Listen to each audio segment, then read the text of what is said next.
जय श्री राम मित्रों। बाबा का आशीर्वाद स्पिन चैनल पर आप सभी का स्वागत है। आप सभी के जीवन में भगवान हनुमान जी और श्री राम जी का आशीर्वाद हमेशा आपको प्राप्त होता रहे, यही हमारी उनके चरणों में वंदना और अभिवादन है। आपका प्रश्न मिला, दीपक की बाती जल्दी क्यों बुझ जाती है? तो दीपक की बाती जल्दी बुझ जाने के कई कारण होते हैं, जिनमें से कुछ कारणों का विवेचन हम कुछ जो जानकारी है वो आपको इस वीडियो में उपलब्ध करवाएंगे। कि कई व्यक्तियों का ये प्रश्न आता है, दरबार भी जो शनिवार और इतवार को यहाँ रोहतक हरियाणा में लगता है बालाजी की कृपा से, तो उसमें भी कई भक्तजन आते हैं कि हमारी जोत जल्दी से ही बुझ जाती है, इसका क्या कारण है? तो हम आपको बताना चाहेंगे, जोत आप किस लिए जलाते हैं? जो आप दीपक प्रज्वलित करते हैं वह अपने किसी देवी, किसी देवता, आराध्य देव, इष्ट देव, ग्राम देव, कुल देव या किसी भी स्थान देव के लिए जो आप लगाते हैं। अपनी पूजा आराधना आप करते हैं, उसके लिए मंदिर में किसी देवी देवता को आप स्थापना जरूर कराते हैं। किन्हीं देवी देवता का जरूर फोटो या कोई मूर्ति आप रखते हैं। लेकिन जब कभी भी आप जोत प्रज्वलित करते हैं तो जोत का भी मंत्र होता है, जो हमने अन्य वीडियो में भी आपको बताया है।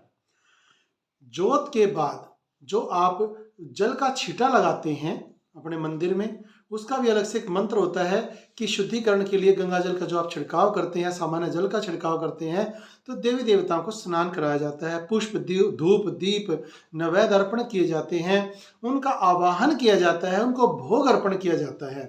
परंतु बहुत से ऐसे व्यक्ति हैं आज के इस कलयुग के भागा दौड़ी के इस जमाने में, क्या करते हैं कि वो जल्दी से जल्दी आएंगे नहा धोकर, या समय नहीं है नहाने धोने का तो भी वो जल का छींटा है अपनी जल्दी से मुंह हाथ धोकर के आएंगे, दीपक प्रज्वलित करेंगे और जल्दी से हाथ जोड़ेंगे और निकल जाएंगे।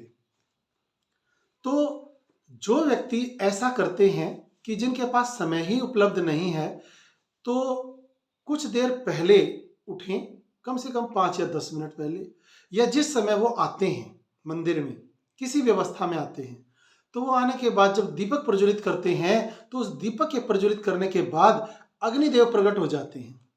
और अग्निदेव को यह वरदान है कि जिस भी देवी देवता को कोई भोग अर्पण किया जाए या धूप दीप तेल घी अर्पण किया जाता है, तो वो उस देवी देवता तक पहुंचाया जाए। जिसके लिए दीपक प्रज्वलित करते समय अग्निदेव को आपने ये बताना होता है कि मैं इस देवता की आराधना करता हूं, हे अग्निदेव, हे पूज्य देव, उस देवता तक मेरी प्रार्थना, मेरा ये फल फूल दीप धूप दीप नैवेद्य या जो भी मैं ये घी अर्पण कर रहा हूं, ये उनके निमित्त दे रहा हूं, उन्हें ये भोग अर्पण करवाने के लिए आप सहायक हों। परंतु बहुत से ऐसे व्यक्ति हैं जो दीपक को सिर्फ ये जानते हैं कि रुई की एक दिया बनाया, उसमें घी डाला, माचिस से उसको जलाया और हाथ जोड़े मंदिर की ओर और अपने काम के लिए निकल लिए।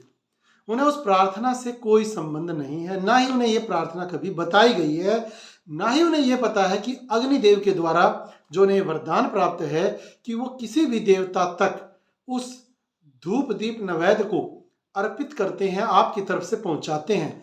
तो आप अपना नाम, पिता का नाम, अपने स्थान का नाम बताते हुए अग्निदेव से प्रार्थना करें कि मेरा ये धूप दीप नैवेद्य जो भी मैंने चढ़ावा चढ़ाया है, ये जो मेरी पूजा अर्चना है, जो मेरी प्रार्थना है, जो मेरी जिज्ञासा है, ये जो मेरी मैं फल रूप में चाहता हूं अपने इष्ट देव से, मेरी ये प्रार्थना, मेरी ये अर्जी उन देव तक जरूर पहुंचा दें।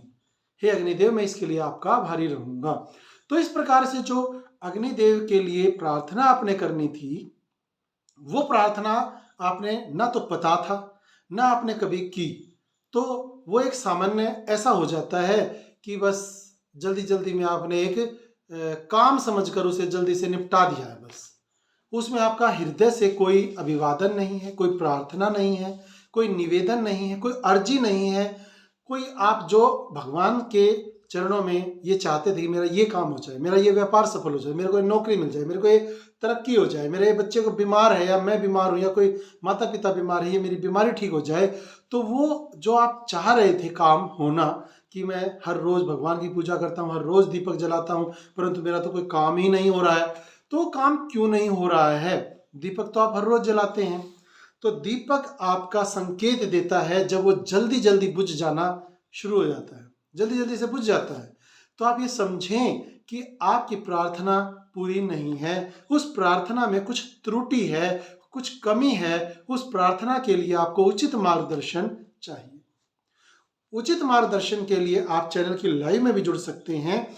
बाबा का आशीर्वाद एसपीएम की यूट्यूब लाइव में आप जुड़े, फ्री ऑफ कॉस्ट आपको उचित मार्गदर्शन दिया जाएगा। या बाबा का आशीर्वाद के नाम से इंस्टा आईडी है, इंस्टाग्राम की उस आईडी पर भी आप संपर्क कर सकते हैं। अपने जीवन की किसी समस्या के समाधान हेतु आप उस पर संपर्क कर सकते हैं। या आपको फोन नंबर भी दिया जाता है 9467820285, 94,678,20,285। तो इस फोन नंबर पर आप संपर्क कर सकते हैं।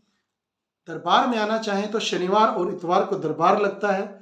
उस दरबार में भी जो बालाजी की कृपा और माता रानी की कृपा से लगाया जाता है, शनिवार या इतवार को आप आ सकते हैं। दरबार में अपने किसी भी समस्या समाधान के लिए जुड़ सकते हैं।